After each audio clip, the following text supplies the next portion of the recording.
va vous présenter cette peinture qui s'intitule La chute des anges rebelles.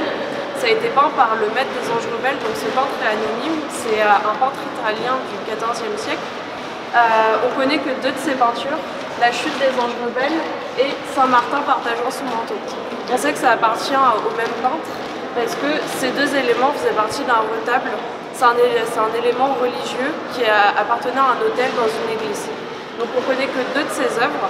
Ce peintre, il habitait à Sienne, en Italie, au XIVe siècle.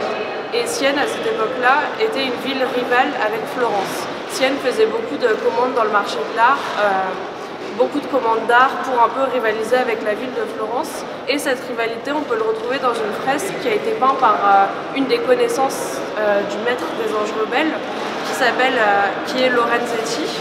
Et du coup, on retrouve ça dans la fresque qui s'intitule L'allégorie du bon et du mauvais gouvernement. Dans le bon gouvernement, on retrouve Sienne. Sienne donc, est représentée avec beaucoup de commerces et des immeubles en construction. Donc une ville qui est toujours en train d'évoluer. Après, on a la ville de Florence représentée. Donc la ville de Florence va être gouvernée par une mauvaise personne qui va être représentée de manière diabolique. On aura des enfants qui sont maltraités et tout autour de cet extrait, la ville est totalement laissée à l'abandon et totalement en ruine. Donc ici on a présenté le contexte et l'auteur et maintenant on va vous présenter la BD qu'on a décidé de dessiner pour parler de l'histoire qui est présentée dans le tableau.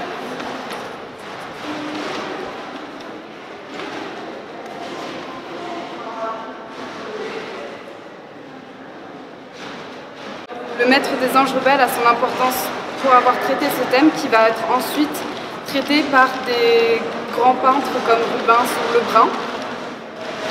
Donc l'idée de la BD est venue parce que le tableau est extrêmement structuré. On a tout d'abord Dieu entouré d'anges, ensuite à sa droite les anges qui n'ont pas péché, qui sont encore au paradis, à sa gauche les stalles qui sont vides, les stalles ce sont les chaises des religieux, et au centre les archanges, les soldats de Dieu.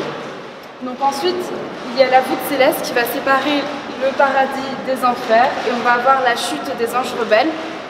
Donc on a deux types de personnages qui sont en train de tomber. On a tout d'abord les anges qui sont tout détaillés et ensuite les personnages en noir représentent les enfants, les démons, et les démons ce sont les enfants des humains qui ont eu une relation avec les anges qui ont péché. Et donc on peut voir ici qu'ils vont vers le fin fond des enfers.